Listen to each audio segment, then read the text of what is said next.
आपसे कोई ये कहे कि दो लोगों ने मिलकर पूरे 31 लोगों को मारकर उनके मांस का अचार और बिस्किट बनाकर आसपास के रेस्टोरेंट में बेचा है और उनसे कहीं पैसे कमाए, तो क्या आप इस बात पर यकीन करेंगे?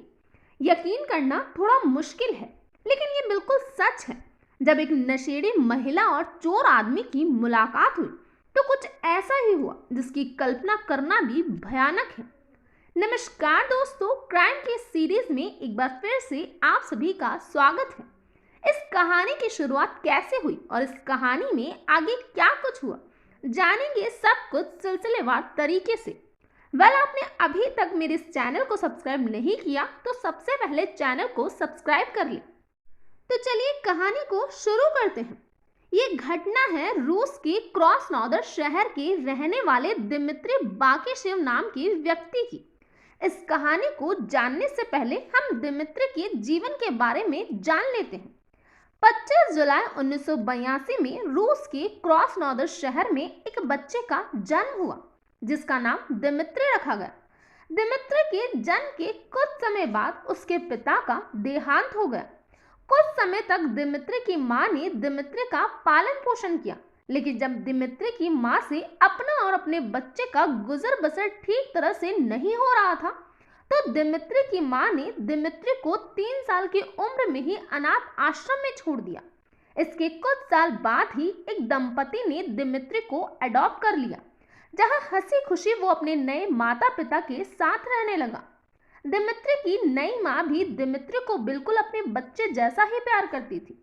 दिमित्री काफी शर्मीला स्वभाव का था, लेकिन जब दिमित्री की उम्र 15 साल की थी तो उसके जीवन में एक ऐसा मोड़ आया जिसने दिमित्री की जिंदगी को बदल कर रख दिया।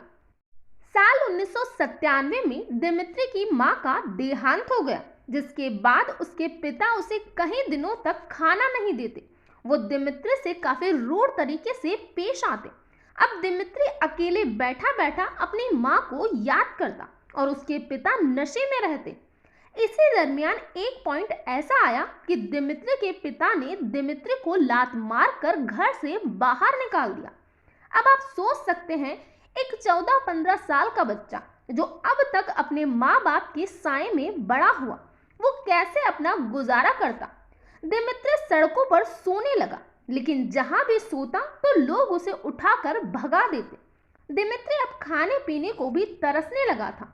बस ऐसे में एक बच्चा चोरी ही करेगा, और दिमित्री ने भी एक दुकान से सामान चोरी कर लिया।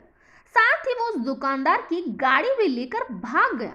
इससे पहले दिमित्री आगे भाग पाता, पुलिस ने दिमित्री को दबोच लिया। जब दिमित्री को कोर्ट के सामने पेश किया गया तो दिमित्री को 2 साल की जेल की सजा सुनाई गई।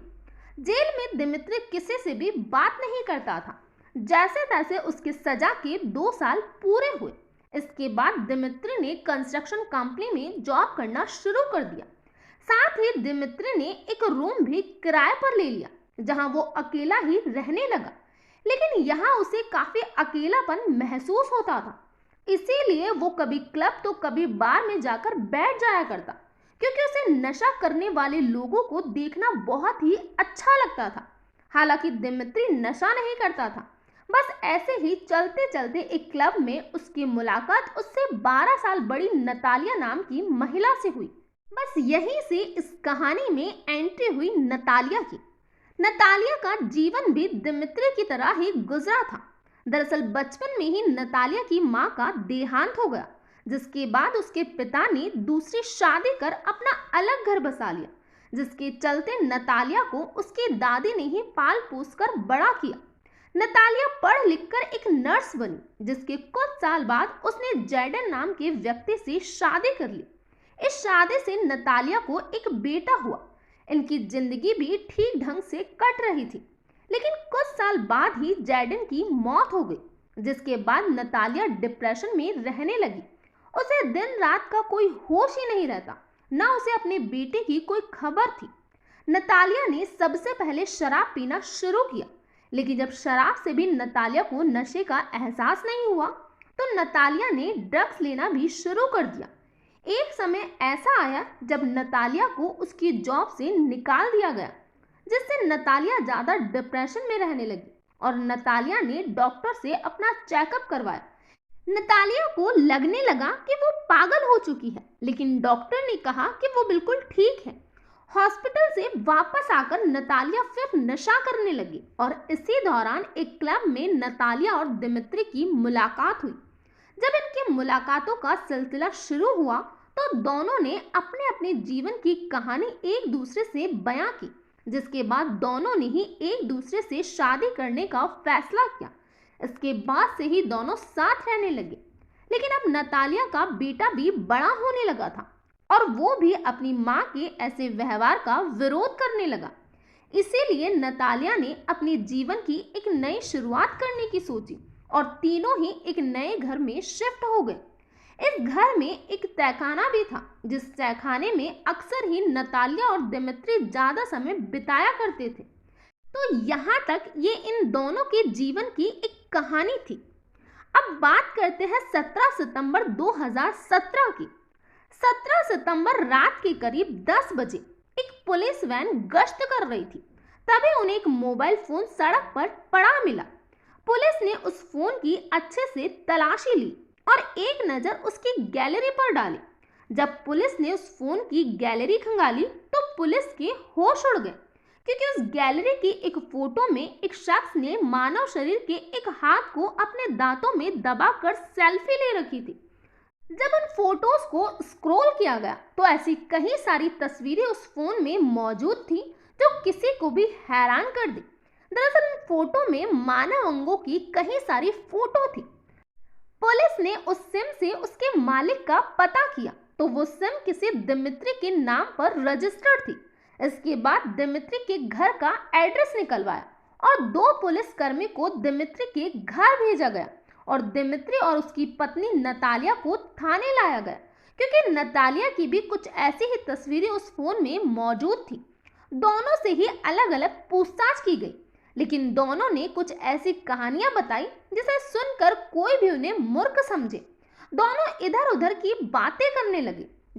जब उनकी इन तस्वीरों को बड़े अफसरों को दिखाया गया और घर के लिए सर्च वारंट की मांग की गई तो कुछ पुलिसकर्मी ने नतालिया के घर की तलाशी ली। तलाशी के दौरान नतालिया और दिमित्री के घर में ऐसी ऐसी चीजें मिली जिनसे पुलिस भी चकरा गई। कुछ इंसानी विग जो कि चमड़े समेत थे, कुछ हड्डियां और 2 बड़े बड़े फ्रिज भी उस घर में मौजूद थे। जब पुलिसकर्मी द्वारा उन फ्रिज को खोला गया तो उनमें अचार के कम से कम 100 जार पड़े थे। जब उन अचार की जांच की गई तो पता चला कि ये अचार कोई आम अचार नहीं है, बल्कि ये तो इंसानी मांस का अचार है। पड़ताल में नतालिया के किचन की एक शेल्फ में कम से कम 10 फोन थे, जिनमें से एक फोन में नतालिया ने वीडियो बनाकर ये बताया कि किस तरह इंसानी मांस का अचार बनाया जाता है। इतने सबूत काफी थे ये जानने के लिए कि ये दोनों ही खूंखार अपराधी हैं, लेकिन उनकी कहानी उनके मुंह से जानना भी जरूरी था। इसीलिए पुलिस ने एक चालाकी की। वो नतालिया के पास पहुंची और उन्होंने ये कहा कि दिमित्री ने सब कुछ कबूल कर लिया है, बल्कि इन सब का जिम्मेदार उसने नतालिया को बताया है। ये सुनकर नतालिया बौखला गई और सब कुछ उगल दिया। उसने बताया कि कुल 31 लोगों को मारकर उन्होंने उनके मांस का अचार बनाया और ये 31 लोगों के नाम भी नतालिया को मुंह जुबानी याद थे। जब पुलिस ने नतालिया से उनसे उनके आखिरी मर्डर के बारे में पूछा तो नतालिया ने बताया कि उनका आखिरी मर्डर 7 सितंबर 2017 को होटल में वेटर का काम करने वाली लड़की का किया गया था। अपना जुर्म कबूलने के बाद जब दोनों को ही कोर्ट में पेश किया गया तो दोनों को 20-20 साल की जेल की सजा सुनाई गई, लेकिन साल 2020 में दिमित्री की मौत हो गई और नतालिया अभी भी जेल में अपनी सजा काट रही है। तो ये था पूरा मामला। इस घटना के बारे में आपका क्या कहना है प्लीज कमेंट बॉक्स में बताइए। तो आज के लिए इतना ही, थैंक यू।